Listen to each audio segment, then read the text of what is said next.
The mere fact that NCPB depots across the country have been selling Kenyan farmers fake fertilizers, that is ground enough to warrant William Ruto's impeachment.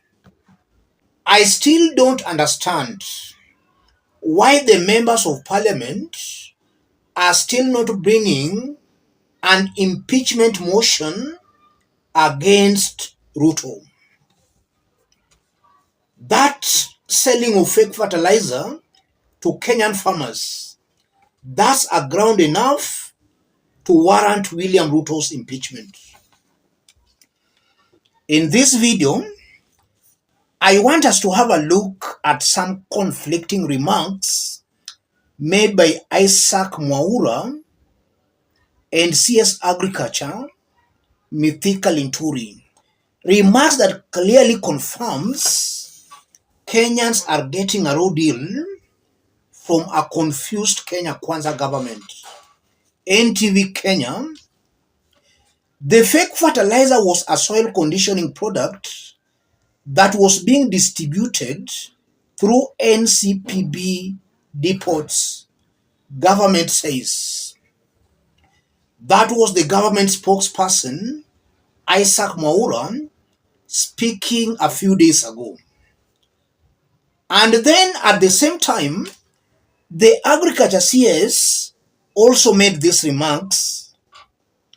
CS Mithika Linturi, in the year 2022, on or around March 31st, NCPB entered into a commercial contract with SBL Innovate for the use of their facilities to distribute their soil conditioners.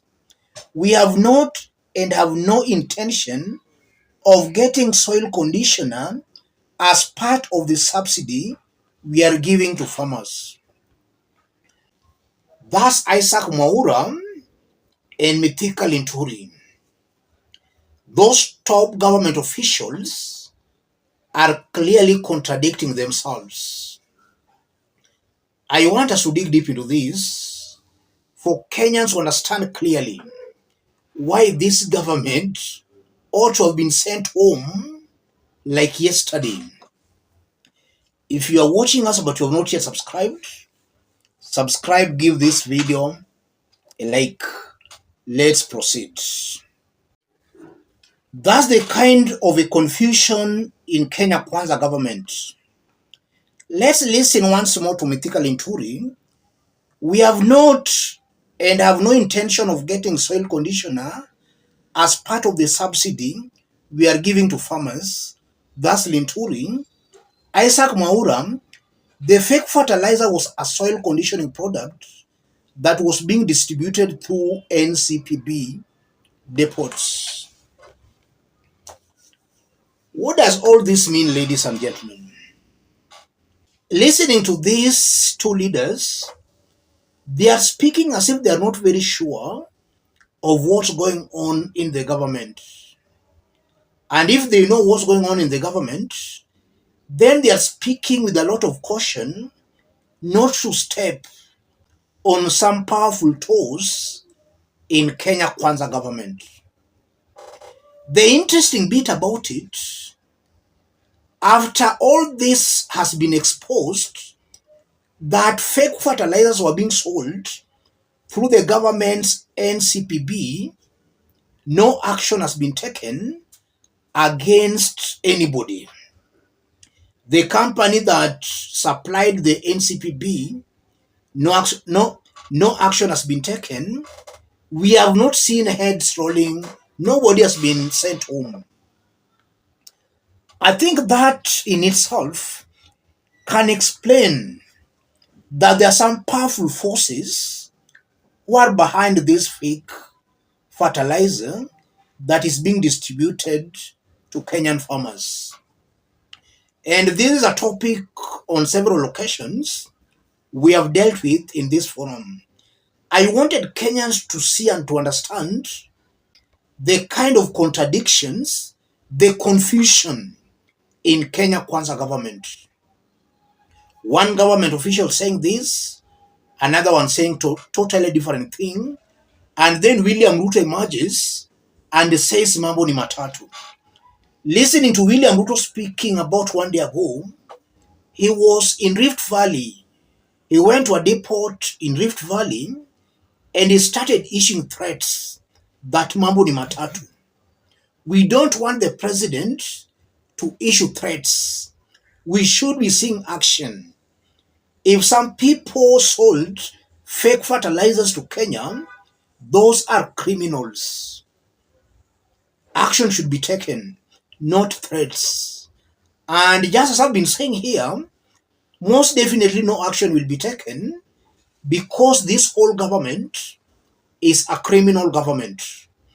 If you look on how it came to power, how it's ruling, and the kind of pronouncements coming from this government, I won't be taking sides to say this is a criminal government. And above all, even before I conclude, if you look at William Ruto very well, Ruto's main intention is on how he can win a second term. He does not care what Kenyans on the ground are going through. William Ruto's main preoccupation is how he can campaign and win 2027. Delivery is none of William Ruto's issue.